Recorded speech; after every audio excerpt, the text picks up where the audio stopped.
ನಮಗೆ ನಿಜವಾಗ್ಲೂ ಸ್ಟ್ರೆಂತ್ ಬೇಕಾ? ಯಾವ ಟಾನಿಕೂ ಕೊಡೋದಿಲ್ಲ. ನಮ್ಮಲ್ಲಿ ಒಂದು ಇಂಟಿಗ್ರೇಟೆಡ್ ಫೀಲಿಂಗ್ ಇರಬೇಕು, ವಿಭಜನೆ ಫುಲ್ಲಾಗಿ ಬಾಡಿ ಮೈಂಡ್ ಎಲ್ಲ ಒಟ್ಟಿಗೆ, ಅದು ಬಲ. ಅದು ಏಕಾಂತದಲ್ಲಿ ಬಲ ಬೇಗ ಬರುತ್ತೆ. ಏಕಾಂತ ಬಲ ಒಟ್ಟಿಗೆ. ನಾವು ಹೊರಗಡೆ ಇದ್ದಾಗ ಬಾಡಿ ಕಾನ್ಷಿಯಸ್ ಆಗಿದ್ದರೆ ವಿ ಆರ್ ಡಿವೈಡೆಡ್, ದುರ್ಬಲತೆ ಅದು. ದೇಹ ಒಂದು ಕಡೆ, ಮನಸ್ಸು ಒಂದು ಕಡೆ, ಹಾಗೆ ಡಿವೈಡ್ ಆಗಿಬಿಟ್ಟಿರ್ತೀವಿ.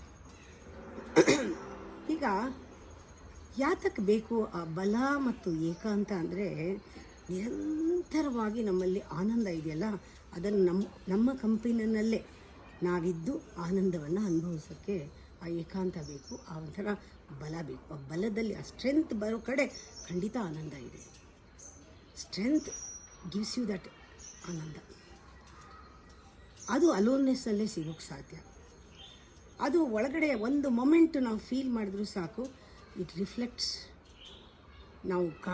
ನಾವು ನೋಡೋ ಹಾಗೆ ಹೊರಗಡೆ ಕಾಣಿಸುತ್ತೆ ನಮ್ಮ ಹರುಷದ ಕ್ಷಣ ಇದು. ಯಾಕೆ ಅಂದರೆ ಅಲ್ಲಿ ಒಂದು ಶಕ್ತಿ ಪುನರ್ ಭರ್ತಿಯಾಗುತ್ತೆ.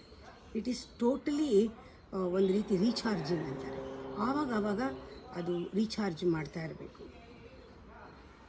ಇದೇ ನಮ್ಮ ಎನರ್ಜಿನ ನಾವೇ ರೀಚಾರ್ಜ್ ಮಾಡ್ಕೊಳ್ಳೋದು.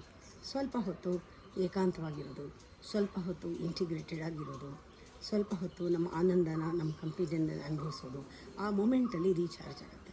Meditation is recharging, revival and rebirth.